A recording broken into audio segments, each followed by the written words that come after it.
Hello, I'm Gulani Vlogs. So, for today's video, magluluto tayo ng ginataang opo with dried fish. So, ang unang gagawin natin guys, ipiprepare muna natin ang ating gulay. Balatan natin, lilinisan natin, at iwaiwain natin guys.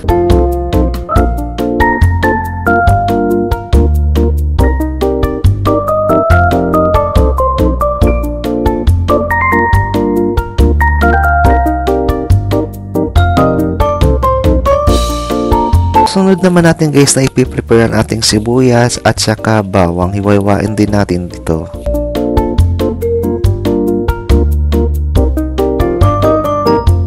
So tara guys, simulan na natin ang pagluluto. Una ilagay natin ang mantika. Unang ilalagay natin guys ang sibuyas. After nyan guys, isusunod natin ang bawang.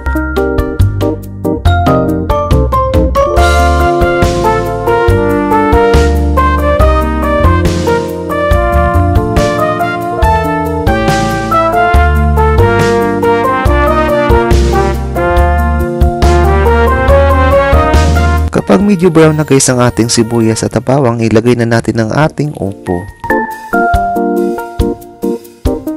At imikos-mikos lang natin ito guys.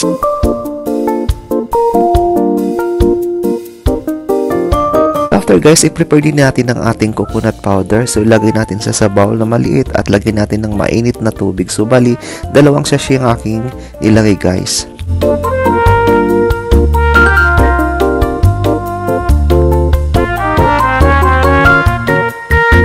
So after natin guys mai-mix, ilagay na natin ang ating coconut sa ating opo na kumukulo.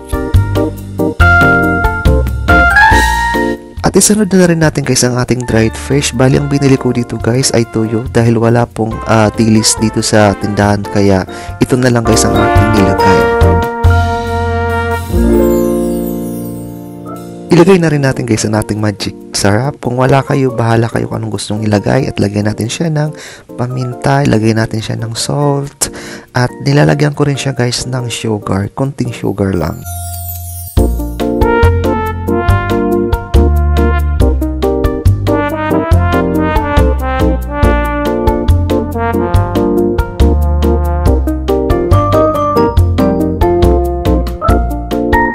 After natin guys mahalo, takpan muna natin ng ilang minuto lang. Then after nyan, buksan natin ulit at atin titikman at dadagdagan kung ano pa yung kulang na ilalagay natin na ingredients sa ating ginataang opo.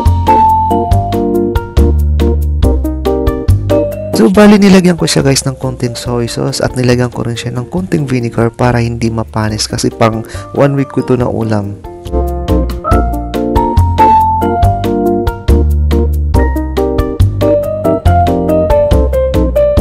After ko guys may lagay lahat ng ingredients, so titikman natin. So approved guys kay Chef Arwin. So takpan natin guys ng konting minuto lang. At ito na guys ang ating finished product na ginataang opo with dried fish. Thank you so much for watching, and don't forget to like, share, comment, and follow